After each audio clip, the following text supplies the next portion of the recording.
সংসারে আমাদের জীবনে যখন কোনো সুখ বা দুঃখ আসে, তার জন্য আমরা কাউকে না কাউকে অবশ্যই দায়ী করে থাকি, তাই না? এই ব্যক্তি আমাদের সাথে এরকম কাজ করেছেন, তাই আমার সাথে এমন হলো। ওই ব্যক্তি যদি এমনটা না করতেন, তাহলে আজ আমি ওই স্থানে পৌঁছতে পারতাম। সবই আপনার দৃষ্টিভঙ্গির ওপর নির্ভরশীল, আর যদি আপনার দৃষ্টিভঙ্গি এমন হয়, তাহলে তা অনুচিত। সত্যি কথা বলতে, এই সংসারে ভিন্ন ভিন্ন ধরনের মানুষ আছে। এটা আপনার উপর নির্ভর করছে কিভাবে তাদের স্বাগত জানাবেন। একবার ভাবুন, আমি আমার দুটো হাত সামনে নিয়ে এলাম, দুটো মুঠো খুলে দিলাম। দুই প্রকারের মানুষ আসবেন, কিছু না কিছু দিয়ে যাবেন। এই মুঠো যদি আমি বন্ধ করে দিই, তাহলে না কেউ আমাকে কিছু দিতে পারবে, না আমার কিছু যাবে আসবে। নিশ্চয়ই বুঝতে পারছেন এই দুই ধরনের ব্যক্তি কারা এবং তারা কি দিয়ে যান।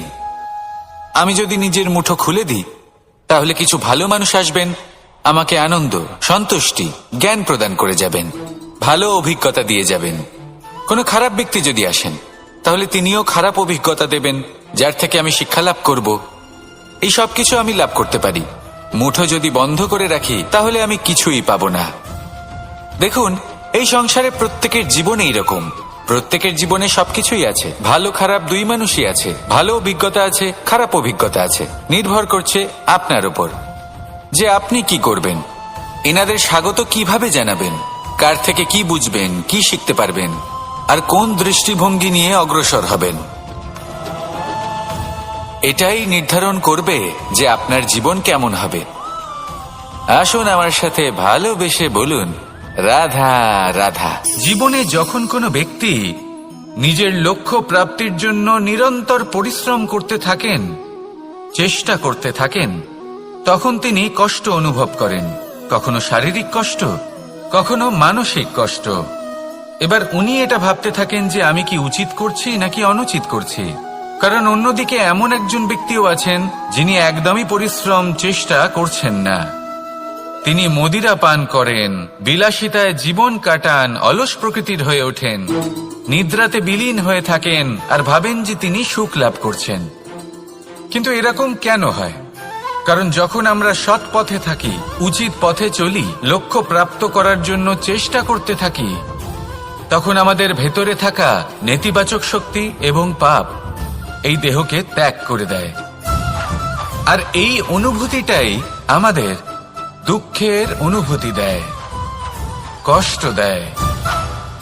এবার সেখানে যদি আমরা কুপথে চলি, অনুচিত পথে চলতে থাকি, তাহলে আমাদের ভেতরে থাকা পুণ্য এবং ধনাত্মক শক্তি আমাদের দেহ ত্যাগ করে দেয়। আর এই অনুভূতির কারণেই আমরা সুখ অনুভব করি। কিন্তু কখনো ভাববেন যে এই সুখ বেশি সময় পর্যন্ত থাকে না। সেই জন্য সবসময় মনে রাখবেন, যদি আপনি জানেন যে এটাই আপনার লক্ষ্য, এটাই উচিত পথ, শুভ পথ, তাতে নিরন্তরভাবে এগিয়ে যেতে চেষ্টা করতে থাকুন। এই কষ্ট আপনাকে সুখের পরাকাষ্ঠায় কখন পৌঁছে দেবে তা আপনি জানতেই পারবেন না। আসুন আমার সাথে ভালোবেসে বলুন, রাধা রাধা। প্রত্যেক মানুষ নিজের জীবনে হীরক তথা হীরে এবং দর্পণ এই দুই দেখেছেন। এই দুই হলো সাদা এবং এরা দুজনেই আলোর প্রতিফলন ঘটায় এবং এরা দুজনেই উজ্জ্বল হয়ে ওঠে। আপনি হয়তো মনে মনে ভাবছেন যে এটা কি ধরনের তুলনা করছি। একটা হীরে তো রত্ন, তার মূল্য দর্পণের থেকে অনেক গুণ বেশি। কিন্তু হীরে থাকাতে দর্পণের মূল্য কিন্তু কোনো অংশে কমে যায় না, তাই না? মানুষ যখন হীরে নিজের হাতে নেয়, তখন সবার আগে কি খোঁজে? দর্পণ, যাতে তার মধ্যে দিয়ে দেখে সে বুঝতে পারে যে সেই হীরে আদৌ তার শোভাবর্ধন করছে কিনা, তাকে ভালো দেখাচ্ছে কিনা, প্রসাধনের জন্য সেটা ব্যবহার করা ঠিক হবে কিনা। অর্থাৎ হীরের উপস্থিতিতে দর্পণের গুরুত্ব কম হলো না। দর্পণের কারণে হীরের মূল্য বোঝা গেল। আমাদের জীবনেও ঠিক এরকমই ঘটে। আপনারা যদি সংসারে নিজের আশেপাশে দেখেন, এমন অনেক মানুষ দেখতে পাবেন যারা নিজেদের ক্ষেত্রে মহান স্থানে পৌঁছেছেন, নিপুণ এবং শ্রেষ্ঠ হয়েছেন। আর তাদের মধ্যে আপনার নিজের মনে হয় যেন আপনি হলেন দর্পণ। নিজেকে ছোট মনে করবেন না।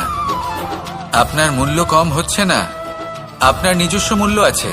আর যদি আপনার অস্তিত্ব না থাকে তাহলে ওনাদের অস্তিত্বের মূল্য সংসার বুঝতেই পারবে না। জীবনে সবসময় চেষ্টা করবেন যাতে আপনি আরো বেশি শ্রেষ্ঠ হয়ে উঠতে পারেন। আপনি নিজে যে স্থানে আছেন সেটাকে ছোট মনে করবেন না, তারও নিজস্ব একটা মূল্য আছে। যদি আপনি হিরে হয়ে থাকেন তাহলে অহংকার করবেন না, যদি আপনি দর্পণ হয়ে থাকেন তাহলে নিজেকে ছোট মনে করবেন না। আসুন আর আমার সাথে ভালোবেসে বলুন, রাধা রাধা। মানুষ জন্মগ্রহণ করে, তার সাথে ভয়েরও জন্ম হয়। ছোটবেলা থেকেই আমাদের মনে কোনো না কোনো প্রকারের ভয় থেকেই যায়। কেউ এই বিষয়ে ভয় পায় যে তার কোনো বস্তু তার থেকে দূরে চলে যাবে, কেউ এই বিষয়ে ভয় পায় যে আমি নিজেকে হারিয়ে ফেলব, কেউ এই ভেবে ভয় পায় যে আমার প্রিয়জনেরা তারা যেন আমার থেকে দূরে না চলে যায়, কেউ এই ভেবে ভয় পায় যে আমরা যেন পথ না হারিয়ে ফেলি, আদি ইত্যাদি। কিন্তু সত্যি কথা বলতে ভেবে দেখুন, এই ভয় বাস্তবে কি? শুধুই একটা মনস্থিতি, আর কিছুই নয়। যা কিছু আপনি জীবনে পেয়েছেন তা একদিন আপনাকে হারাতে হবে। এই জীবন হলো আপনারই, কিন্তু তাও একদিন সমাপ্ত হবে। তাই ভয় পেয়ে কি লাভ? এই ভয় শুধু আপনাকে জীবন যাপন করা থেকে বাধা দিচ্ছে, আর কিচ্ছু নয়। পথ হারিয়ে ফেললেই বুঝতে পারবেন যে নতুন পথ কিভাবে বানাতে হয়। কিছু মানুষকে জীবন থেকে হারালে তবেই আপনি বুঝবেন যে আপনার আপনজনকে। এই ভয়ের কারণে ভীত হয়ে থাকবেন না। এই তারা নক্ষত্র অন্ধকারের অভাবে গুরুত্ব হারায়। শিবকেও মহাদেব হওয়ার জন্য বিষ পান করতে হয়েছিল। প্রত্যেক পরিস্থিতি, প্রত্যেক সাফল্য আপনার পরীক্ষা নেবে, তাতে উত্তীর্ণ হওয়া হলো আপনার কর্ম। যখনই আপনি ভয় পাবেন বা সংকটের সম্মুখীন হবেন, তখন সাহসের সাথে তার সম্মুখীন হন। মনে রাখবেন, যে সম্মুখীন হতে জানে সাফল্য তার সাথে সবসময় থাকে। আসুন আর আমার সাথে ভালোবেসে বলুন, রাধা রাধা। এই সংসারে সব থেকে বেশি কোমল বস্তু হলো রেশম। এই রেশম এতটাই কোমল হয় যে এর পুরো একটা থান শুধুমাত্র একটা হাতে ধরা সম্ভব। কখনো ভেবে দেখেছেন এই রেশম কিভাবে হয়? একটি কীট তার লালার দ্বারা উৎপন্ন হয়। এই কীট সেই রেশমকে পাক দিতে থাকে, পাক দিতেই থাকে, দিতেই থাকে, আর আস্তে আস্তে তার মধ্যেই জড়িয়ে পড়ে। শেষে ওর এই সুন্দর অমূল্য সৃষ্টি রেশমের এই সুতো, তার নির্মাণ কার্য পূর্ণ হয়। কিন্তু তাতেই ও নিজে বন্দী হয়ে যায়। নিজেরই মায়াজালের এই বন্দী গৃহে নিজেই ফেঁসে যায়। এবার এই সুতোকে ব্যবহারযোগ্য করে তোলার জন্য এই কীটগুলিকে এই কবচের সাথেই ফুটন্ত জলে ফেলে দেওয়া হয়। এই সংসারে যদি আমাদের স্বপ্ন এই সংসারের দুঃখ হরণ করার জন্য, এই সংসারে সুখ বিতরণ করার জন্য হয়, তবেই আমাদের প্রগতি সম্ভব। যদি আমাদের এই স্বপ্ন শুধুই আমাদের এবং আমাদের স্বার্থ সিদ্ধির জন্য হয়, তাহলে এই স্বপ্ন আমাদের অন্ধ করে দেবে, আমাদের অন্ধকারের পথে নিয়ে যাবে, আর আমরাও সেই কীটের মতো হয়ে যাব। নিজেদেরই মায়াজালে আমরা নিজেই ফেঁসে যাব, আর শেষে আমরা যদি কিছু লাভ করি তা হবে একাকিত্ব, অন্ধকারময় মৃত্যু। তাই স্বপ্ন অবশ্যই দেখুন, কিন্তু এমন ভাবে স্বপ্ন দেখবেন না যে তার এই বন্দিগৃহে আপনি নিজেই ফেঁসে গেলেন। স্বপ্ন দেখুন পরোপকারের, পরমার্থের, সবাইকে উদ্ধারের, অন্ধকারের নয়। তবেই কল্যাণ হবে, আর তবেই এই হৃদয় প্রসন্ন হয়ে বলবে, রাধা রাধা। মানুষ যখন এই সংসারে প্রবেশ করে, অর্থাৎ জন্মগ্রহণ করে, তখন নিশ্চিন্তে থাকে, আনন্দে থাকে।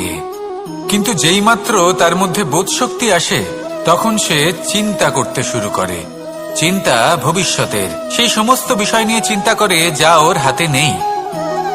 তারপর বড় হয়, বিবাহ সম্পন্ন হয়, গৃহস্থ জীবন যাপন করে, তারপর আবার চিন্তায় মগ্ন হয়ে যায়। ভাবে, এই যে আমার পরিবার, আমি কি ঠিকমতো তার খেয়াল রাখতে পারছি? কাল যখন আমি এই সংসার থেকে চলে যাব, তখন আমার এই পরিবারের দেখাশোনা কে করবে? শেষ পর্যন্ত এই পরিবার তো আমারই উত্তরদায়িত্ব। যাক, আপনাকে একটা প্রশ্ন করি।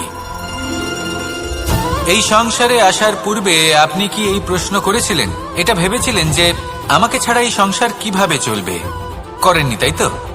তাই আপনার এটা নিয়ে দুশ্চিন্তা করার প্রয়োজন নেই যে আপনি যখন এই সংসার ত্যাগ করে চলে যাবেন তখন কি হবে।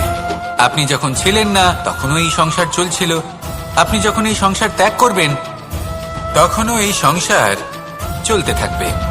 যদি কোনো বিষয়ের প্রভাব থাকে তা হলো আপনার আজকের তথা বর্তমানের কর্ম, অর্থাৎ আজ আপনি কি করছেন, কার জন্য মঙ্গল করছেন, কাকে প্রেরণা দিচ্ছেন, কাকে সাহায্য করছেন, কোন উদাহরণ প্রস্তুত করছেন। আপনি এই সংসারে যে ছবি অঙ্কন করবেন সংসার সেটাই মনে রাখবে। তাহলে শুধু সৎকর্ম করুন, মঙ্গল করতে থাকুন, আর আমার সাথে ভালোবেসে বলুন রাধা রাধা। একবার একটা শেয়াল বনে বিচরণ করছিল। ও একটা ছোট্ট শাবক দেখতে পেল। ও ভাবলো আজ একেই আমি খাবার হিসেবে গ্রহণ করব। আশেপাশে দেখলো কেউ দেখছে না, তো কেউ ছিল না, আর সেই শাবকের ওপর আক্রমণ করল, যা হলো একটা ঘোর অপরাধ। বনের নিয়ম অনুসারে আপনি কখনোই শাবকের ওপর আক্রমণ করতে পারেন না। তারপর এই খবরটা যখন রাজা সিংহ জানতে পারলেন, সভার আয়োজন করলেন। কিন্তু সেখানে শেয়াল বলল, আমি তো এরকম কিছু করিনি। কিন্তু যদি আপনি এরকম বলেন, কোনো প্রমাণ দিন, এর কোনো সাক্ষী আছে? তখন রাজা সিংহ পেঁচাকে ডেকে পাঠালেন, যে সেই মুহূর্তে বৃক্ষের শাখার ওপর বসেছিল, সে সব কিছু দেখেছিল। পেঁচা সব সত্যি কথা বলল, আর শেয়ালকে মৃত্যুদণ্ড দেয়া হলো। এবার এই কাহিনী আমি আপনাকে কেন শোনালাম? কারণ মানুষও কখনো কখনো এরকম কর্ম করেন যা শিয়াল করেছে। এটা ভাবেন কেউ দেখছে না, যখন আমি অনুচিত কর্ম করতেই পারি। কিন্তু না, আপনি যাই করুন না কেন, কেউ না কেউ অবশ্যই তা দেখছে। কোনো ব্যক্তি না হলেও কোনো প্রাণী, না হলে কোনো যক্ষ বা দেব বা প্রেত। যদি এনারা কেউ না দেখেন, তাহলে ধরিত্রী মাতা দেখেন, যেখানে দাঁড়িয়ে আপনি সেই কর্ম করছেন, তাই না? তাই একটা কথা সবসময় মনে রাখবেন, কে দেখছেন কে দেখছেন না সেই বিষয়ে ভাবা ছেড়ে দিন। এটা খুব সহজ কথা। আপনি যদি উচিত কর্ম করেন, উচিত ফল পাবেন। যদি অনুচিত কর্ম করেন, তাহলে আপনি অনুচিত ফল অবশ্যই পাবেন। সেই জন্য উচিত পথে চলতে থাকুন, উচিত কর্ম করতে থাকুন, আর আমার সাথে ভালোবেসে বলুন রাধা রাধা। সুখ, দুঃখ এবং শক্তি, এই তিন হলো এই সংসারের ত্রিদেবের মতো। আমাদের জীবনে যা কিছু ঘটছে এই তিনটির ভিত্তির উপরেই হচ্ছে। আসলে এই সংসারের একটা নিয়ম আছে, যখনই আপনি কিছু লাভ করেন, এই সংসার আপনার পরীক্ষা নেয়। এটা জানার জন্য আপনার পরীক্ষা নেয় যে আপনি যা কিছুই লাভ করেছেন, আপনি কি আদৌ সেটার যোগ্য কিনা। ঠিক সেইভাবেই এই সুখ, দুঃখ এবং শক্তি আপনার পরীক্ষা নিয়ে থাকে। যখন সুখ আসে, তখন সে আপনার পরীক্ষা নেয় যে আপনার মধ্যে অহংবোধ জাগ্রত হয়নি তো। যদি অহংবোধ চলে আসে, তাহলে সুখ সেখানেই সঙ্গ ত্যাগ করে। দুঃখ আপনার ধৈর্যের পরীক্ষা নিতে থাকে, আর যদি আপনার মধ্যে ধৈর্য না থাকে, তাহলে এটা আপনাকে আরো বেশি দুঃখের গভীর অন্ধকারে ঠেলে দেবে। সেখানে শক্তি পরীক্ষা নেয় আপনার বিনম্রতার। যদি আপনি বিনম্র না হন, তাহলে হয় এই শক্তি আপনার সঙ্গ ত্যাগ করবে, নয় এই শক্তি বিনম্রতার অভাবে আপনার পতনের কারণ হতে পারে। এই সংসারে যে কোনো ব্যক্তি যিনি এই পরীক্ষায় উত্তীর্ণ হয়ে থাকেন, এই জীবনে তিনি সাফল্য লাভ করেন। আসুন আমার সাথে ভালোবেসে বলুন রাধা রাধা। আমি মনুষ্য রূপে জন্ম নিয়েছি এবং সমস্ত কর্ম এই রূপেই করেছি। কিন্তু আশ্চর্যের বিষয় হলো যে আজও মানুষ আসেন এবং হাত জোড় করে প্রার্থনা করেন যেন আমি ওনাদের সহায়তা করি। আপনাদের একটা কথা বলতে চাই, আমি সকলকে সাহায্য করতে পারবো না, কিন্তু আমি শিক্ষা অবশ্যই দিতে পারবো, জ্ঞান প্রদান করতে পারবো। এমন কিছু জ্ঞান যার ভিত্তিতে মানুষ যা চাইবেন তাই লাভ করতে পারবেন, যদি সঠিক কর্ম করতে থাকেন। যখন কংসের অসুররা গোকুলে ধ্বংসলীলা চালাচ্ছিলেন তখন আমি কারোর থেকে সাহায্য চাইনি। আমি দাঁড়িয়েছিলাম এবং আমি তার বিরোধিতা করেছিলাম। সবাই বলেন যে আমি ছোট্ট একটা আঙুলে গোবর্ধন পর্বত তুলেছিলাম, কিন্তু আমি কি ওখানে একা ছিলাম? কখনোই নয়। আমার সাথে অসংখ্য গোকুলবাসী, অসংখ্য বর্ষণাবাসী ছিলেন, নিজের হাতে একটা লাঠি নিয়ে। ওনাদের মনোবল, ওনাদের আশীর্বাদ আমার সাথে ছিল। মহাভারতে আমি শুধুই শিক্ষক ছিলাম, আমি শুধুই শিক্ষা দিয়েছি। লক্ষ্য সাধন করেছে অর্জুনই, যুদ্ধ করেছে অর্জুনই এবং জয়ীও হয়েছে অর্জুনই। আমি শুধুই শিক্ষা দিতে পারি। অবশেষে আপনাকে শুধু এটুকুই বুঝতে হবে যে ঈশ্বর সবকিছু করতে পারেন না, করতে হবে আপনাকে। ঈশ্বর আপনাকে আশীর্বাদ করতে পারেন যে কাজ আপনি মন থেকে করবেন সেটা অবশ্যই পূরণ হবে। সেই জন্য নিজের লক্ষ্যের পথে এগোতে থাকুন। চেতনা, বিবেক এবং পরিশ্রমের দ্বারা আপনার যা যা স্বপ্ন আছে, যা লক্ষ্য আছে, আপনি অবশ্যই লাভ করবেন। আর এই মন সুপ্রসন্ন হয়ে বলবে, রাধা রাধা। ভোজন। এই সংসারে যেই হোক না কেন, কোনো মানুষ হোক, কোনো প্রাণী হোক, কোনো কীট হোক বা কোনো বনস্পতি হোক, প্রত্যেকের জন্য ভোজন অতি আবশ্যক। কারণ ভোজন থেকেই শক্তি পাওয়া যায়, আর সেই শক্তি দিয়েই সংসারের, আমাদের জীবনের সমস্ত কার্য করা যায়। এবার এমন এক ধরনের শক্তি হয় যা শীতের ঋতুতে সূর্য থেকে আমরা পেয়ে থাকি, আর আরেক ধরনের উত্তাপ হয় যা দিয়ে ভোজন রান্না করা হয়, সুস্বাদু নানান ধরনের ভোজন। এবার অত্যন্ত গুরুত্বপূর্ণ হলো যে ব্যক্তি সেই ভোজন বানাচ্ছেন তার মানসিক পরিস্থিতি এবং সেই ব্যক্তি যিনি ভোজন গ্রহণ করছেন তার মানসিক অবস্থা। যখনই আপনি ভোজন বানাচ্ছেন তখন ভালোবাসার সাথে কাজটা করুন, ধন্যাত্মক ভাব নিয়ে, সৎ ভাবনার সাথে। কারণ আপনার এই মানসিক স্থিতি শক্তির আকারে সেই খাদ্যের সাথে মিলেমিশে যায়। আর যখনই আপনি ভোজন গ্রহণ করছেন তখন সদ্ভাবনার সাথে, প্রসন্নতার সাথে গ্রহণ করুন, ধন্যাত্মক ভাব নিয়ে। যদি আপনি প্রসন্নতার সাথে রান্না করেন, প্রসন্নতার সাথে খাদ্য গ্রহণ করেন, তাহলে আপনি প্রসন্নই থাকবেন। আর মন সুপ্রসন্ন হয়েই বলবে, রাধা রাধা। দীপাবলি আমাদের সবথেকে বড় উৎসব। শ্রীরাম রাবণকে পরাস্ত করে 14 বছরের বনবাস কাটিয়ে আবার অযোধ্যায় ফিরে এলেন অমাবস্যার রাত্রে। অযোধ্যায় সবাই খুব প্রসন্ন ছিলেন, খুবই উৎসাহিত ছিলেন। অযোধ্যায় সহস্র প্রদীপ প্রজ্বলিত করা হয়েছিল এই উৎসবে। একে আমরা দীপাবলি বলে থাকি। এবার এই বিষয়ে আমরা সকলে জানি। আপনি কি এটা জানেন যে শ্রীরাম বাস্তবে অমাবস্যার এক রাত আগেই অযোধ্যায় পৌঁছে গেছিলেন? সবার সামনে অমাবস্যার রাতে এসেছিলেন। এর কারণ কি? শ্রীরাম প্রমাণ করতে চেয়েছিলেন যে যে কোনো সময়, দিন হোক বা রাত, শুভ বা অশুভ হয় না।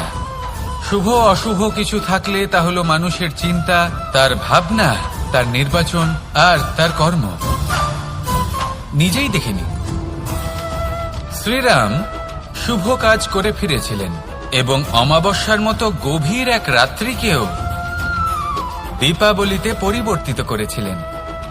এমনটাই যদি আমরা করতে পারি, তাহলে এমন কোন গৃহে যান যেখানে অসহায় ব্যক্তি রয়েছেন, যা অন্ধকারাচ্ছন্ন, আর সেখানে প্রকাশ প্রজ্বলিত করুন। প্রকাশ সহায়তার, প্রেরণার, আশার। যদি এমন কিছু আমরা করতে পারি তাহলে তাকে প্রকৃত অর্থে দীপাবলি বলা যেতে পারে। তাহলে নিজের পরিবারের সাথে দীপাবলি পালন করুন। আপনাদের শুভেচ্ছা জানাই। আসুন আর আমার সাথে ভালোবেসে বলুন, রাধা রাধা। এই শুকনো পাতাটিকে দেখুন, নিষ্প্রাণ হয়ে পড়েছে। কোনো একটা সময় এই পাতাটি একটা গাছের ডালে ছিল। সেই গাছ ওর লালন পালন করত। যখন যখন বাতাস বইত, এই পাতায় কম্পন দেখা দিত, মনকে প্রফুল্ল করে তুলত। কোনো একদিন এই পাতা গাছের ডাল থেকে ঝরে পড়ে গেল। নিঃসন্দেহে ও নিজের স্বাধীনতা পেল, কিন্তু আস্তে আস্তে শুকিয়ে গেল, নিষ্প্রাণ হয়ে গেল। দেখুন, আমি এই কথা বলছি না যে স্বাধীনতা অনুচিত, কখনোই না। কিন্তু যে কোনো পরিস্থিতিতে স্বাধীন হতে চাওয়া এটা নিশ্চিতরূপে অনুচিত। আমরা যদি আমাদের জীবনে পরিবারের গুরুত্ব ভেবে দেখি, তাহলে এই পরিবারে যতই মতভেদ থাকুক না কেন, যতই মনোমালিন্য থাকুক না কেন, যতই বিবাদ থাকুক না কেন, এই সব মিটিয়ে নেওয়া অত্যন্ত প্রয়োজনীয়। সেই সবকিছু সমাপ্ত করা অত্যন্ত প্রয়োজনীয়। কখনো এই পরিবারকে ভাঙতে দেবেন না, কখনো এই পরিবার থেকে দূরে চলে যাবেন না। এই পরিবার হলো আমাদের জীবনের একটা অমূল্য সম্পদ, অমূল্য এক আশ্রয়, যা এই সংসারে হয়তো কোথাও আপনি পাবেন না। তাই একে আগলে রাখুন। ভেবে নিন আপনি পাতা আর আপনার পরিবার সেই গাছ। আসুন আমার সাথে ভালোবেসে বলুন, রাধা রাধা।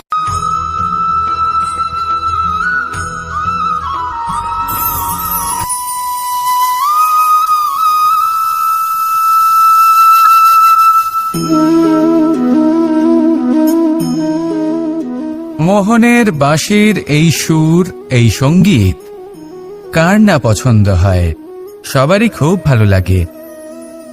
এবার এই সুর আসে কোথা থেকে? কেউ বলবেন কৃষ্ণের হৃদয় থেকে। সত্য কথা, এই সুর হৃদয় থেকে নির্গত হয় এবং প্রকট হয় এই বাঁশি থেকে। এই বাঁশিটাকে দেখুন, এই ছিদ্রগুলি দেখুন, প্রত্যেকটা সুর থেকে নিজস্ব একটা স্বর নির্গত হয়। এবার যে ব্যক্তি এই সমস্ত সুর এবং স্বর বুঝতে পারেন, এতে নিপুণ, তিনি এই বাঁশির দ্বারা যে সুর নির্গত করবেন তা তো মধুর অবশ্যই হবে। এবার জীবনের সাথেও কিছুটা এরকমই ঘটে। জীবনের কিছু নীতি থাকে, অর্থ, কুটুম্ব এবং আধ্যাত্মিক। যদি জীবনের প্রত্যেকটা মুহূর্ত সুখময় হয় এরকম আপনি চান, তাহলে এই তিনটি নীতিতে আপনাকে নিপুণ হতে হবে। কোনো একটি বিশেষ নীতির প্রতি যদি আপনি বেশি ঝুঁকে পড়েন, তাহলে বাকি দুই নীতি থেকে যা সুখ লাভ করা সম্ভব তা পারবেন না। ধন অর্জন করতে হবে পরিবারের জন্য, পরিবারের সুখ মনের শান্তির জন্য, মনে শান্তির প্রয়োজন মনের শুদ্ধতার জন্য। যখন এই মন শুদ্ধ হবে, জীবন শুদ্ধ হবে, পবিত্র হবে, সুন্দর হবে এবং ভালোবেসে বলবে, রাধা রাধা। আমি রথে যাত্রা করি, তাতে বারবার পথে থামি আর দেখি যে আমি অনুচিত দিকে যাচ্ছি না তো, আমি উচিত পথেই যাচ্ছি তো। কারণটা কি? কারণ হলো যাতে আমি পথভ্রষ্ট না হয়ে যাই। জীবনযাত্রাতেও এটাই প্রয়োজন। জীবনযাত্রায় ভোগবিলাসের পথে হারিয়ে যাওয়া খুব সহজ। বারবার থেমে আপনাকে দেখতে হবে, নিজেকে কিছু প্রশ্ন করতে হবে। আমি কি আজ সেই কর্মই করছি যেটা আমি করতে চেয়েছিলাম? আমি কি আজ সেই জীবন যাপন করছি যেমন আমি যাপন করতে চেয়েছিলাম? যদি এই প্রশ্নগুলোর উত্তর হ্যাঁ হয়, তাহলে এগোতে থাকুন, নয়তো থেমে যান এবং বিচরণ করুন। মনে রাখবেন, এই সংসার অত্যন্ত জটিল আর এতে হারিয়ে যাওয়া অত্যন্ত সরল। সেই জন্য নিজে থেকে বারবার থামা এবং জীবন চিন্তন করা অত্যন্ত আবশ্যক। তাহলে সেটাই করুন আর আমার সাথে ভালোবেসে বলুন, রাধা রাধা। আমরা যখনই কোনো যাত্রায় যাব বলে মনে করি, তখনই আমরা প্রস্তুত থাকি আসন্ন বিপদের জন্য বা সংকটের জন্য। যেমন যদি আমাদের মনে হয় যে আজকের পরিবেশ খুব ঠান্ডা হবে, তাহলে আমরা গরম বস্ত্র ধারণ করি বা সেটাকে সাথে নিয়ে যাই। যদি মনে হয় যে বৃষ্টি হতে পারে বা বৃষ্টি হয়ে চলেছে, আমরা দেখছি, তাহলে আমরা একটা ছাতা সাথে নিয়ে নিই। আমরা প্রস্তুত থাকতে চাই এবং এটাই উচিত, এবং সেই কারণেই আমরা যাত্রায় সাফল্য লাভ করি। কিন্তু যদি আমরা কথা বলি জীবনযাত্রা নিয়ে, যা কিনা সব থেকে বেশি গুরুত্বপূর্ণ, তাহলে তার জন্য আমরা পূর্ণরূপে প্রস্তুত থাকি না। আশেপাশের মানুষ, এই সমাজ, আমাদের সাথী, আমাদের মিত্ররা যে কোনো মুহূর্তে বদলে যেতে পারেন। সেই জন্য আমরা নিজেদেরকে কখনো সাবধান করি না, কখনোই নিজেদের প্রস্তুত করি না। আমাদের এটা কখনোই মনে হয় না যে এরকম হতে পারে, আর সেই কারণেই শেষে গিয়ে আমরা অত্যন্ত দুঃখ পাই। একটা অমূল্য শিক্ষা আছে যেটা আমাদের লাভ করা উচিত, সতর্ক থাকা উচিত। এই জীবনযাত্রার জন্য শুধুমাত্র এই পরিবেশের বিষয়ে তথ্য সংগ্রহ করা বা তাকে অনুমান করা এটুকু হলেই চলবে না। আমাদের আশেপাশের মানুষজনকে দেখতে হবে, তাদের স্বভাব পরিস্থিতির ওপর নজর রাখতে হবে। যখন তারা রং পাল্টাচ্ছেন নজর রাখতে হবে, তা অত্যন্ত আবশ্যক। পরিবর্তন আপনার জীবনে অবশ্যম্ভাবী, সঠিকভাবে তার সম্মুখীন হন। আসুন আমার সাথে ভালোবেসে বলুন, রাধা রাধা। কথায় আছে যে স্বপ্ন এবং লক্ষ্য হলো একটি মুদ্রারই দুটি দিক। যতক্ষণ না স্বপ্ন দেখছেন ততক্ষণ বুঝবেন কি করে আপনার লক্ষ্য কি।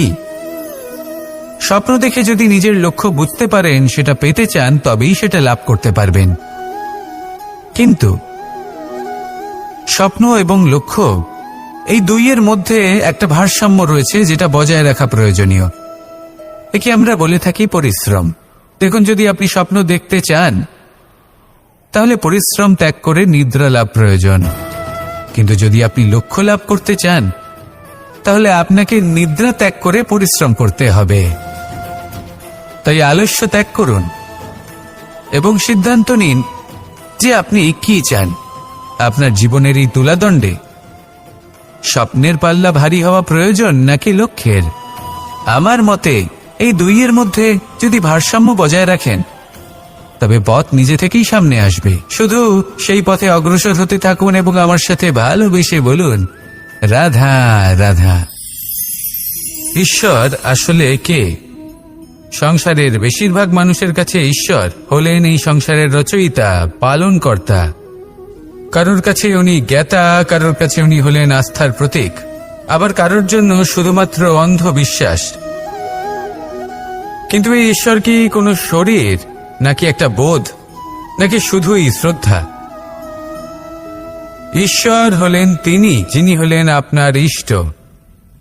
সেই জন্যই তো গুরু, মাতা, পিতা এনাদেরও ঈশ্বরই বলা হয়েছে।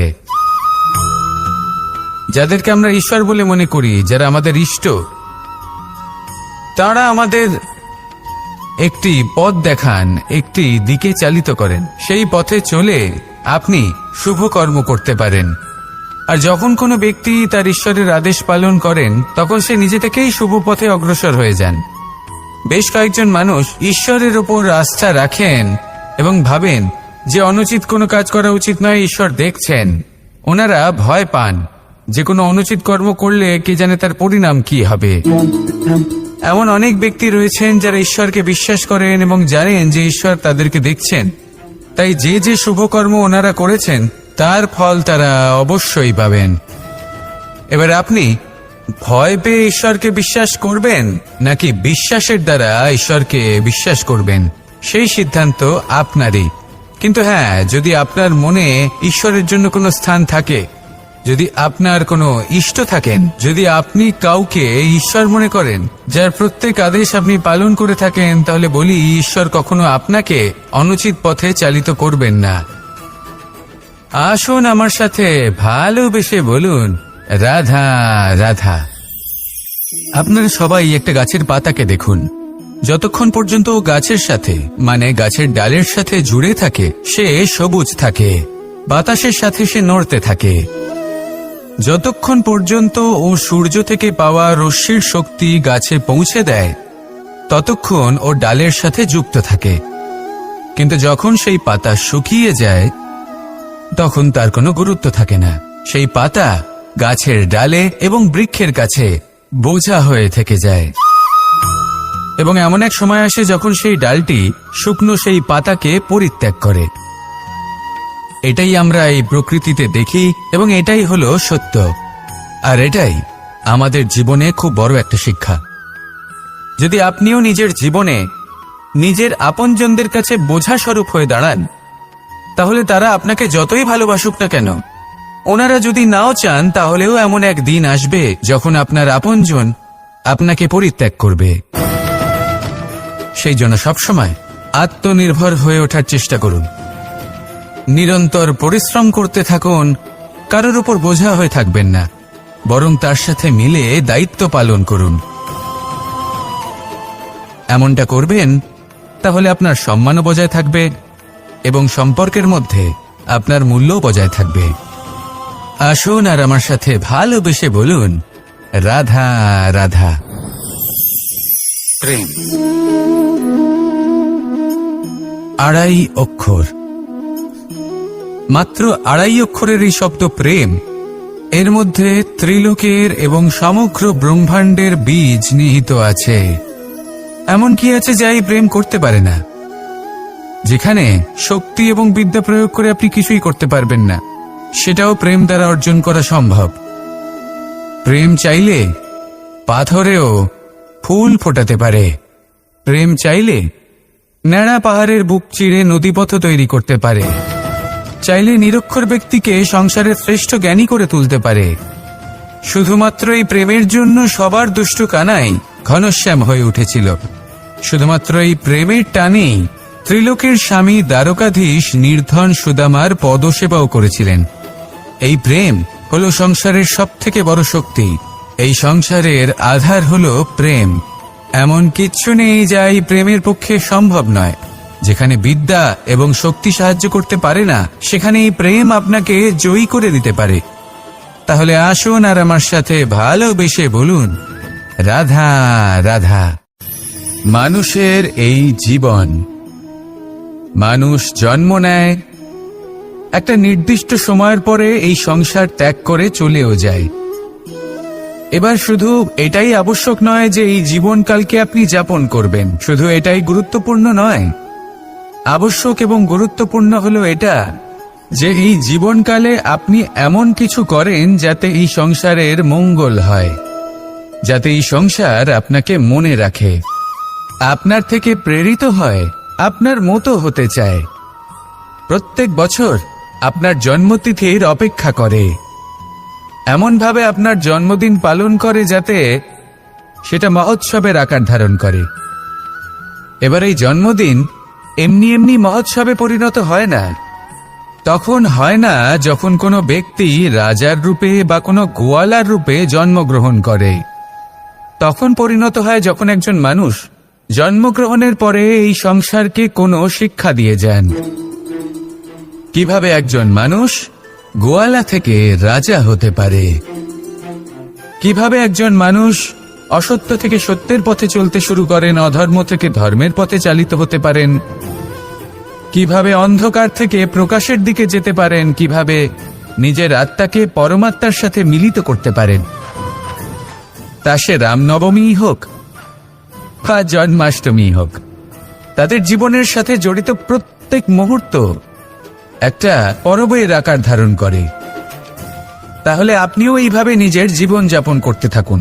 এই সংসারে শুধু ভালোবাসা বিতরণ করুন, কিছুটা এমন ভাবে বিতরণ করুন যাতে আপনি এই সংসার থেকে চলে যাওয়ার পরেও এই সংসারে আপনি শুধুই ভালোবাসা বিতরণ করতে পারেন। যদি আপনি এরকম করেন, সংসারকে প্রেরণা দেন, তাহলে আপনার জীবনও রাধা কৃষ্ণের প্রেমের মতোই অলৌকিক এবং দৈব হয়ে উঠবে। আসুন আর আমার সাথে ভালোবেসে বলুন, রাধা রাধা। কথায় আছে সংসারে নাকি সকল রোগের ওষুধ আছে।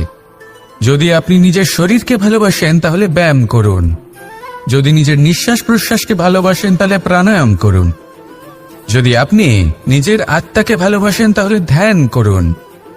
কিন্তু যদি আপনি নিজের জীবনকে, পরমাত্মাকে ভালোবাসেন তাহলে সকলকে ভালোবাসতে থাকুন। এই ভালোবাসা অত্যন্ত গুরুত্বপূর্ণ এবং আবশ্যক। ভালোবাসার থেকে ভালো না কোনো ওষুধ আছে, না আছে কোনো আসন। এর থেকে ভালো না কোনো ব্যায়াম আছে আর না কোনো প্রাণায়াম। এই ভালোবাসা বড় বড় সমস্যারও সমাধান করতে পারে। ভালোবাসা বড় বড় বিপদকে আপনার থেকে দূর করতে পারে। এই ভালোবাসাই আপনাকে জীবনে বাঁচতে শেখায়, কারণ ভালোবাসাই হলো জীবনের আসল সত্য। তাহলে আসুন আর আমার সাথে ভালোবেসে বলুন, রাধা রাধা। অর্থ: দ্বিতীয় পুরুষার্থ। এই অর্থ বলতে বেশিরভাগ মানুষই ধন মনে করেন, কিন্তু যদি অর্থের তাৎপর্য শুধুমাত্র ধন হয় তাহলে তা কিন্তু অত্যন্ত অনর্থকারী। তাহলে অর্থের অর্থ কি? অর্থ সেটাই যা আমাদের জীবনের জন্য প্রয়োজনীয়, যা আমাদের সুখ দান করে, শান্তি প্রদান করে, কারণ সেটাই সবথেকে মূল্যবান। মাতা পিতা, বন্ধু, আত্মীয় স্বজন, গুণ, পুণ্য, জ্ঞান, এই সব কিছু মিলে অর্থ তৈরি হয়। আর সঠিকভাবে বলতে গেলে এটাই কিন্তু জীবনের আসল অর্থ। তাহলে আসুন আমার সাথে ভালোবেসে বলুন, রাধা রাধা। দিশা আমাদের পথ প্রদর্শন করে,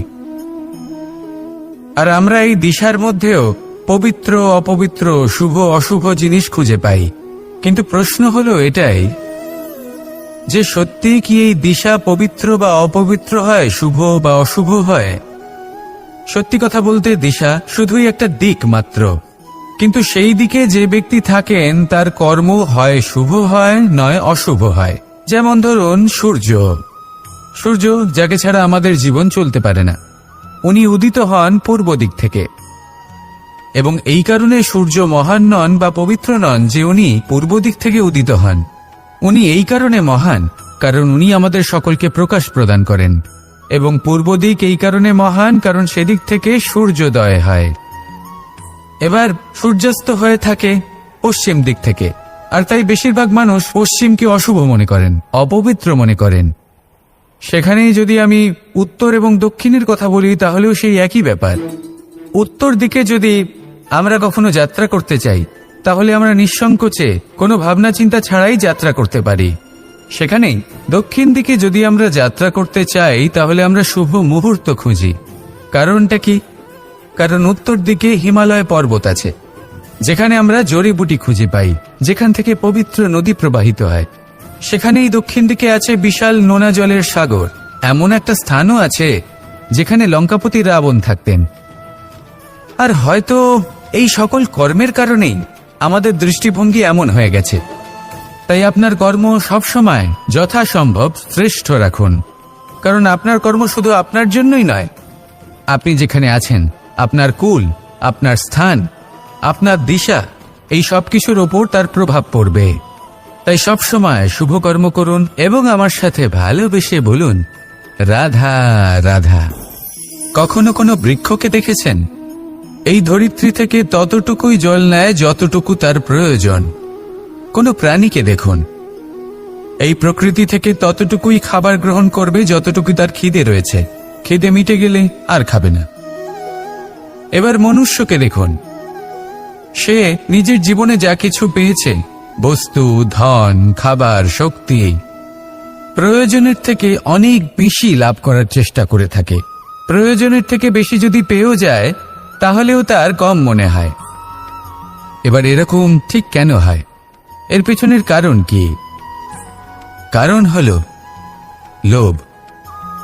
লোভের আগুন কিছু এমন হয়, যদি মানুষের মনে একবার প্রজ্বলিত হয় তাহলে শুধু বাড়তেই থাকে। ততক্ষণ বাড়বে যতক্ষণ না আপনি নিজে তাকে বাধা দিচ্ছেন। তবে এই লোভের আগুন নিয়ন্ত্রণ করা সম্ভব। পরিমিতিবোধ, পরিমিতিবোধের চিন্তা। আপনাকে শুধু নিজেকে একটা সরল প্রশ্ন করতে হবে। যখনই মনের মধ্যে কোনো বস্তুর প্রতি, শক্তির প্রতি, ধনের প্রতি, ভোজনের প্রতি লোভ বেড়ে যায়, নিজেকে প্রশ্ন করুন, এটা কি আমার কাছে ততটাই প্রয়োজনীয় যতটা একটা বৃক্ষের কাছে জল, যতটা একটা প্রাণীর কাছে ভোজন? এটা কি ততটাই প্রয়োজনীয়? যদি উত্তর না হয় তাহলে নিজেকে সেখানেই বাধা দিন। সেই ভাবনা সেখানেই ত্যাগ করুন, কারণ সেটাই হলো লোভ।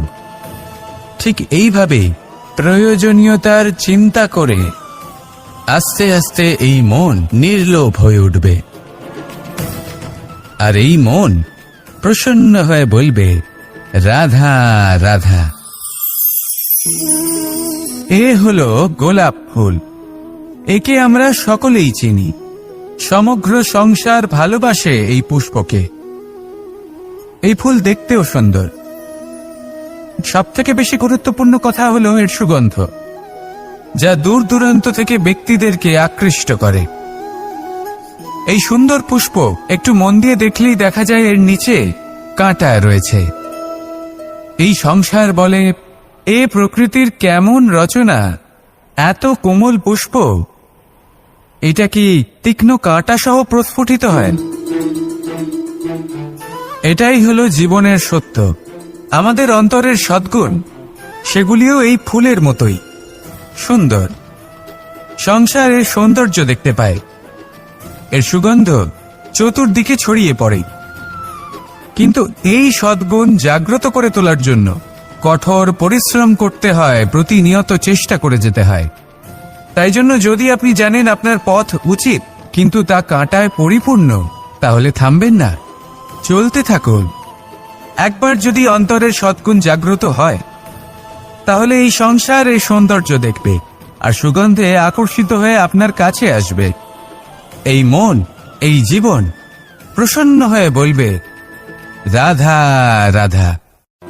জীবন হলো আত্মিক সুখের বিষয়। যখন আপনি কোনো শ্রেষ্ঠ কাজ করেন, আপনার মন আপনাকে বলে দেবে যে আজ আপনি কোনো শুভ কাজ করেছেন। সেটাই হলো আত্মিক সুখ, এটাই হলো জীবন। তাই নিন্দার মাধ্যমে যে দুঃখ জীবনে আসে, বা ফেলে আসা অতীতের জন্য আপনার জীবনে যে দুঃখ আসে, সেগুলো ভাবা বন্ধ করে দিন আর কর্ম করুন এই বর্তমানের জন্য, আগামী ভবিষ্যতের জন্য। আজ আপনাকে আমি একটা কাহিনী শোনাব। রাধার সখী ললিতা একদিন প্রসাধন করছিল। ও দর্পণে নিজেকে দেখল, আর তখন ওর প্রসাধন ওর ভালো লাগলো না। ও বারংবার নিজের প্রসাধন বদলাতে থাকলো আর দর্পণের দিকে তাকালো। কখনো ফুল বদলালো, কখনো বস্ত্র বদলালো, কখনো আভূষণ বদলালো, কিন্তু কিছুতেই নিজের প্রসাধন ওর ভালো লাগলো না। ওর মনে হতে লাগলো যেন ওর রূপ ওকে ত্যাগ করেছে। ও এই কথা রাধাকে বলল। রাধা ওই দর্পণের দিকে তাকালো, একটা বস্ত্র নিল আর সেই দর্পণকে স্বচ্ছ করে তুলল। তারপর ললিতা ওই দর্পণের দিকে তাকালো আর ও নিজের উদ্ভাসিত রূপ দেখতে পেল, নিজের সৌন্দর্য দেখতে পেল। তাৎপর্য মালিন্য দর্পণে ছিল, তার রূপে নয়। ঠিক সেইভাবেই এই দর্পণের মতোই হলো আমাদের মন। যদি এতে মালিন্য থাকে, তাহলে এই সংসারের সবকিছুই মলিন বলে মনে হবে। আপনি যদি এই সংসারের সৌন্দর্য দেখতে চান, এই সংসারের শুভ কি সেটা জানতে চান, তাহলে নিজের মনকে স্বচ্ছ করে তুলুন। আসুন আমার সাথে ভালোবেসে বলুন, রাধা রাধা। এটা কোনো এক সময়ের ঘটনা। মাটির নিচে ছিল জল, আর মাটির ওপর ছিল একটা বৃক্ষ, আর সেই বৃক্ষে ছিল একটা পাতা যা আকাশকে স্পর্শ করত। যখনই কোনো ব্যক্তি আসতেন, সেই পাতাকে দেখে তার প্রশংসা করতেন। তাই বলে, আকাশে সোনার মেঘ কত ছবি আঁকে, আপনার নাম কবু লিখে নাহি রাখে। অর্থাৎ প্রতিনিধি ওই বৃক্ষের পাতাকেই মনে করা হতো, সব প্রশংসা ওই পাতাকেই করা হতো। যেখানে চোখের আড়ালে থাকা সেই জল মাটির নিচে থেকে নিঃস্বার্থভাবে নিজের কাজ করে যেত, সেই বৃক্ষকে শক্তি প্রদান করত। কয়েকদিন পরে সেই পাতার অহংকার হতে শুরু করল। সে ভাবতে শুরু করলো যে আমিই হলাম এই জলের অস্তিত্ব, আমি আছি সেই কারণেই এই জলের কথা স্মরণ করা হয়। আর কিছুদিন পরে সেই বৃক্ষ সেই জল শোষণ করা বন্ধ করে দিল, এবং সর্বপ্রথম মৃত্যু হল সেই পাতার।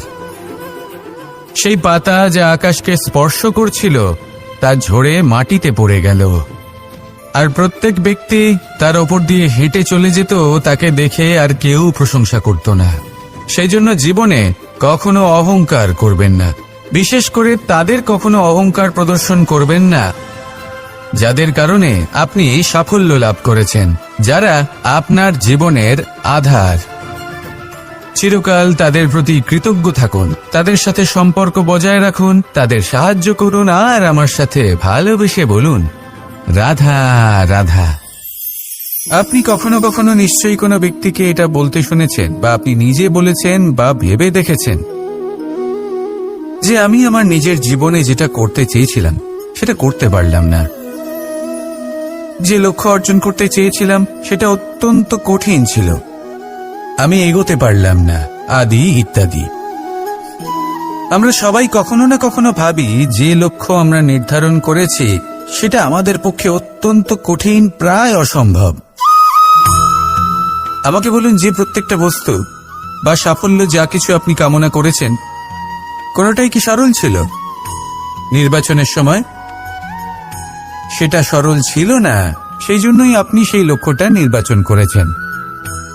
কারণ সংসারের যে কোনো বস্তু বা কোনো সাফল্য যদি খুব সহজে পাওয়া যায় বা কম চেষ্টা করেই লাভ করা যায়, সেটা আমাদের ততটা সন্তুষ্ট করে না।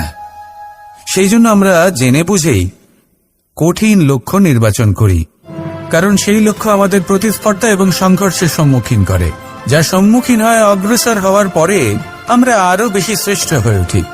সেই জন্য কিছু অসম্ভব কিনা সেই বিষয় চিন্তা করবেন না, শুধু অগ্রসর হতে থাকুন, নিজের কর্ম করুন, সেই লক্ষ্যকে প্রাপ্ত করুন আর আমার সাথে ভালোবেসে বলুন রাধা রাধা। প্রত্যেকটি মানুষ জীবনে কখনো না কখনো এই কথাটা নিশ্চয়ই শুনেছেন যে ভাগ্যের থেকে বেশি আর সময়ের পূর্বে কিছুই পাওয়া যায় না।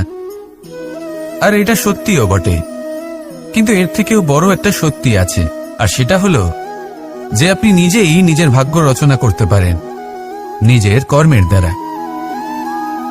যেমন ধরুন, যদি আপনার ভাগ্যে কোনো জিনিস না থাকে তাহলে সেটা এসেও চলে যাবে, আর যদি ভাগ্যে কিছু থাকে তাহলে তা নিজেই আসবে, যদি আপনি সেই কর্ম করেন। যেমন ধরুন পাণ্ডবরা, ওনাদের জীবন কি ছিল, ওনাদের সাথে কি হয়েছিল? ওনাদের পিতা বনবাসী হয়েছিলেন, অকাল মৃত্যু লাভ করেছিলেন। এবার এটাই যদি ওনারা নিজেদের ভাগ্য বলে মেনে নিতেন আর কিছুই না করতেন, তাহলে মহাভারতের সেই যুদ্ধে জয়লাভ করে সমস্ত ভূমণ্ডলের স্বামী কি করে হয়ে উঠতেন? অর্থাৎ হতে পারে সিংহ বনের রাজা, কিন্তু শিকার নিজে পায়ে হেঁটে তার কাছে আসে না। সেই ভোজন লাভ করার জন্য সিংহকে কর্ম করতেই হয়। তাহলে আপনার ভাগ্যে যেটা আছে সেটা আসবে, কিন্তু কর্মের জোরে আসবে। তাই কর্ম করতে থাকুন আর আমার সাথে ভালোবেসে বলুন রাধা রাধা। মানুষ যখনই কোনো কাজ করেন তখন ওনার মনে একটা প্রশ্ন অবশ্যই আসে যে এই কাজের পরে লোকে নিন্দা করবে নাকি প্রশংসা করবে।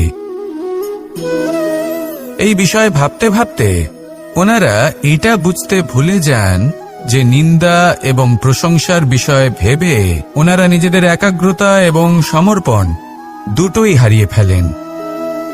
নিন্দা হবে ভেবে ভয় পাওয়ার কি প্রয়োজন? নিন্দাতে অনুচিত কি আছে? উচিত দৃষ্টিভঙ্গি দিয়ে ভেবে দেখুন। নিন্দা এবং প্রশংসা এই দুটোই হলো অনিবার্য। নিন্দা যখনই হয় তখন যে যাই বলুক না কেন, আপনি একটা সুযোগ লাভ করেন, একটা সুযোগ নিজের ভুল বুঝতে পারার, সেটা শুধরে নিতে পারেন, নিজের পথ বদলে নিতে পারেন আর সাফল্যের পথে অগ্রসর হতে পারেন। একটা শিক্ষা পাওয়া যায় এই নিন্দা দ্বারা। আর যখন প্রশংসা লাভ হয় তখন আমাদের মন আনন্দে ভরে ওঠে। এই দুটোই অত্যন্ত প্রয়োজনীয়। সেই জন্য নিন্দা এবং প্রশংসার এই খেলায় জীবনের অঙ্কটা বদলে ফেলবেন না, সেটা অনুচিত হবে। কারণ জীবন না শুধু নিন্দার বিষয় আর না শুধু প্রশংসার, জীবন হলো আত্মিক সুখের বিষয়। যখন আপনি কোনো শ্রেষ্ঠ কাজ করেন, আপনার মন আপনাকে বলে দেবে যে আজ আপনি কোনো শুভ কাজ করেছেন। সেটাই হলো আত্মিক সুখ, এটাই হলো জীবন। তাই নিন্দার মাধ্যমে যে দুঃখ জীবনে আসে বা ফেলে আসা অতীতের জন্য আপনার জীবনে যে দুঃখ আসে, সেগুলো ভাবা বন্ধ করে দিন আর কর্ম করুন এই বর্তমানের জন্য, আগামী ভবিষ্যতের জন্য। আসুন আমার সাথে ভালোবেসে বলুন রাধা রাধা। দেখুন, এটা তো সবাই করে থাকেন। ধনের কামনা করা, ধন অর্জন করা, ঈশ্বরকে ধন্যবাদ জানানো, সবাই করেন, কিন্তু ফল সবাই পান না। কারণ বেশিরভাগ মানুষই পেছনে ফিরে তাকিয়ে এটা ভাবেন যে আমরা তো জীবনটা যাপনই করলাম না। এই জীবনে সবকিছু আছে, সম্পত্তি আছে, স্বাচ্ছন্দ্য আছে, সাফল্য আছে, শুধু সুখ আর শান্তি নেই। এবার এরকমটা কেন হয়? এর পেছনে কারণটা কি? কারণ হলো এটাই যে জীবনে বাঁচার যে বিধি আপনি নির্বাচন করেছেন তা কিছুটা অনুচিত। জীবনে কিভাবে বাঁচা উচিত, জীবনযাপন কিছুটা রীতি মেনে করা উচিত। অর্থাৎ সবাইকে ভালোবাসুন, কারোর সাথে ছলনা করবেন না, সম্পর্ক গড়ে তুলুন, তা পালন করুন। যদি ধন অর্জন করতে চান তাহলে নীতি মেনে করুন, ভেবেচিন্তে পরিকল্পনা করে। আবার বলবো, কারোর সাথে কোনো ছলনা নয়, কোনো অনুচিত কর্ম করবেন না ধন অর্জন করার জন্য। আর যদি ঈশ্বরকে ধন্যবাদ জানাতে চান তাহলে প্রীতি দ্বারা করুন।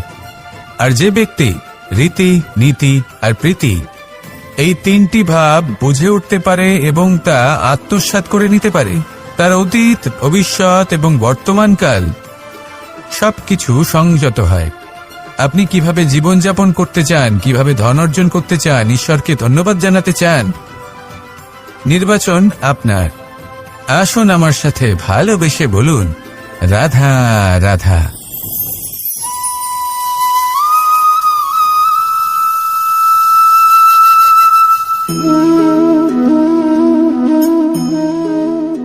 মোহনের বাঁশির এই সুর, এই সঙ্গীত কার না পছন্দ হয়? সবারই খুব ভালো লাগে। এবার এই সুর আসে কোথা থেকে? কেউ বলবেন কৃষ্ণের হৃদয় থেকে। সত্য কথা, এই সুর হৃদয় থেকে নির্গত হয় এবং প্রকট হয় এই বাঁশি থেকে। এই বাঁশিটাকে দেখুন, এই ছিদ্রগুলি দেখুন, প্রত্যেকটা সুর থেকে নিজস্ব একটা স্বর নির্গত হয়। এবার যে ব্যক্তি এই সমস্ত সুর এবং স্বর বুঝতে পারেন, এতে নিপুণ, তিনি এই বাঁশির দ্বারা যে সুর নির্গত করবেন তা তো মধুর অবশ্যই হবে। এবার জীবনের সাথেও কিছুটা এরকমই ঘটে। জীবনের কিছু নীতি থাকে, অর্থ, কুটুম্ব এবং আধ্যাত্মিক। যদি জীবনের প্রত্যেকটা মুহূর্ত সুখময় হয় এরকম আপনি চান, তাহলে এই তিনটি নীতিতে আপনাকে নিপুণ হতে হবে। কোনো একটি বিশেষ নীতির প্রতি যদি আপনি বেশি ঝুঁকে পড়েন, তাহলে বাকি দুই নীতি থেকে যা সুখ লাভ করা সম্ভব তা পারবেন না। ধন অর্জন করতে হবে পরিবারের জন্য, পরিবারের সুখ মনের শান্তির জন্য, মনে শান্তির প্রয়োজন মনের শুদ্ধতার জন্য। যখন এই মন শুদ্ধ হবে, জীবন শুদ্ধ হবে, পবিত্র হবে, সুন্দর হবে এবং ভালোবেসে বলবে রাধা রাধা। আমি রথে যাত্রা করি, তাতে বারবার পথে থামি আর দেখি যে আমি অনুচিত দিকে যাচ্ছি না তো, আমি উচিত পথেই যাচ্ছি তো। কারণটা কি? কারণ হলো যাতে আমি পথভ্রষ্ট না হয়ে যাই। জীবনযাত্রাতেও এটাই প্রয়োজন। জীবনযাত্রায় ভোগবিলাসের পথে হারিয়ে যাওয়া খুব সহজ। বারবার থেমে আপনাকে দেখতে হবে, নিজেকে কিছু প্রশ্ন করতে হবে। আমি কি আজ সেই কর্মই করছি যেটা আমি করতে চেয়েছিলাম? আমি কি আজ সেই জীবন যাপন করছি যেমন আমি যাপন করতে চেয়েছিলাম? যদি এই প্রশ্নগুলোর উত্তর হ্যাঁ হয় তাহলে এগোতে থাকুন, নয়তো থেমে যান এবং বিচরণ করুন। মনে রাখবেন, এই সংসার অত্যন্ত জটিল আর এতে হারিয়ে যাওয়া অত্যন্ত সরল। সেই জন্য নিজে থেকে বারবার থামা এবং জীবন চিন্তন করা অত্যন্ত আবশ্যক। তাহলে সেটাই করুন আর আমার সাথে ভালোবেসে বলুন রাধা রাধা। আমরা যখনই কোনো যাত্রায় যাব বলে মনে করি তখনই আমরা প্রস্তুত থাকি আসন্ন বিপদের জন্য বা সংকটের জন্য। যেমন যদি আমাদের মনে হয় যে আজকের পরিবেশ খুব ঠান্ডা হবে, তাহলে আমরা গরম বস্ত্র ধারণ করি বা সেটাকে সাথে নিয়ে যাই। যদি মনে হয় যে বৃষ্টি হতে পারে বা বৃষ্টি হয়ে চলেছে আমরা দেখছি, তাহলে আমরা একটা ছাতা সাথে নিয়ে নিই। আমরা প্রস্তুত থাকতে চাই এবং এটাই উচিত, এবং সেই কারণেই আমরা যাত্রায় সাফল্য লাভ করি। কিন্তু যদি আমরা কথা বলি জীবনযাত্রা নিয়ে, যা কিনা সব থেকে বেশি গুরুত্বপূর্ণ, তাহলে তার জন্য আমরা পূর্ণরূপে প্রস্তুত থাকি না। আশেপাশের মানুষ, এই সমাজ, আমাদের সাথী, আমাদের মিত্ররা যে কোনো মুহূর্তে বদলে যেতে পারেন। সেই জন্য আমরা নিজেদেরকে কখনো সাবধান করি না, কখনোই নিজেদের প্রস্তুত করি না।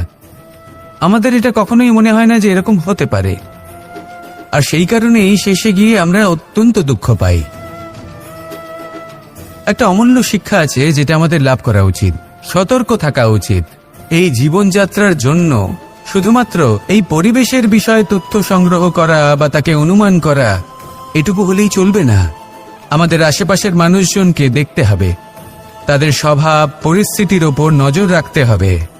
যখন তারা রং পাল্টাচ্ছেন নজর রাখতে হবে, তা অত্যন্ত আবশ্যক। পরিবর্তন আপনার জীবনে অবশ্যম্ভাবী। সঠিকভাবে তার সম্মুখীন হন। আসুন আমার সাথে ভালোবেসে বলুন, রাধা রাধা। কথায় আছে যে স্বপ্ন এবং লক্ষ্য হলো একটি মুদ্রারই দুটি দিক। যতক্ষণ না স্বপ্ন দেখছেন ততক্ষণ বুঝবেন কি করে আপনার লক্ষ্য কি। স্বপ্ন দেখে যদি নিজের লক্ষ্য বুঝতে পারেন, সেটা পেতে চান, তবেই সেটা লাভ করতে পারবেন। কিন্তু স্বপ্ন এবং লক্ষ্য এই দুইয়ের মধ্যে একটা ভারসাম্য রয়েছে যেটা বজায় রাখা প্রয়োজনীয়। একে আমরা বলে থাকি পরিশ্রম। দেখুন, যদি আপনি স্বপ্ন দেখতে চান তাহলে পরিশ্রম ত্যাগ করে নিদ্রা লাভ প্রয়োজন। কিন্তু যদি আপনি লক্ষ্য লাভ করতে চান তাহলে আপনাকে নিদ্রা ত্যাগ করে পরিশ্রম করতে হবে। তাই আলস্য ত্যাগ করুন এবং সিদ্ধান্ত নিন যে আপনি কি চান। আপনার জীবনের এই তুলাদণ্ডে স্বপ্নের পাল্লা ভারী হওয়া প্রয়োজন নাকি লক্ষ্যের? আমার মতে এই দুইয়ের মধ্যে যদি ভারসাম্য বজায় রাখেন তবে পথ নিজে থেকেই সামনে আসবে। শুধু সেই পথে অগ্রসর হতে থাকুন এবং আমার সাথে ভালোবেসে বলুন, রাধা রাধা। ঈশ্বর আসলে কে? সংসারের বেশিরভাগ মানুষের কাছে ঈশ্বর হলেন এই সংসারের রচয়িতা, পালনকর্তা। কারোর কাছে উনি জ্ঞাতা, কারোর কাছে উনি হলেন আস্থার প্রতীক, আবার কারোর জন্য শুধুমাত্র অন্ধ বিশ্বাস। কিন্তু এই ঈশ্বর কি কোনো শরীর, নাকি একটা বোধ, নাকি শুধুই শ্রদ্ধা? ঈশ্বর হলেন তিনি যিনি হলেন আপনার ইষ্ট। সেই জন্যই তো গুরু, মাতা, পিতা এনাদেরও ঈশ্বরই বলা হয়েছে। যাদেরকে আমরা ঈশ্বর বলে মনে করি, যারা আমাদের ইষ্ট, তারা আমাদের একটি পথ দেখান, একটি দিকে চালিত করেন। সেই পথে চলে আপনি শুভ কর্ম করতে পারেন। আর যখন কোনো ব্যক্তি তার ঈশ্বরের আদেশ পালন করেন তখন সে নিজে থেকেই শুভ পথে অগ্রসর হয়ে যান। বেশ কয়েকজন মানুষ ঈশ্বরের ওপর আস্থা রাখেন এবং ভাবেন যে অনুচিত কোনো কাজ করা উচিত নয়, ঈশ্বর দেখছেন। ওনারা ভয় পান যে কোনো অনুচিত কর্ম করলে কে জানে তার পরিণাম কি হবে। এমন অনেক ব্যক্তি রয়েছেন যারা ঈশ্বরকে বিশ্বাস করেন এবং জানেন যে ঈশ্বর তাদেরকে দেখছেন। তাই যে যে শুভকর্ম ওনারা করেছেন তার ফল তারা অবশ্যই পাবেন।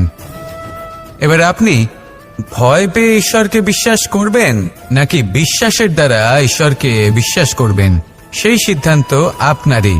কিন্তু হ্যাঁ, যদি আপনার মনে ঈশ্বরের জন্য কোনো স্থান থাকে, যদি আপনার কোনো ইষ্ট থাকেন, যদি আপনি কাউকে ঈশ্বর মনে করেন যার প্রত্যেক আদেশ আপনি পালন করে থাকেন, তাহলে বলি ঈশ্বর কখনো আপনাকে অনুচিত পথে চালিত করবেন না।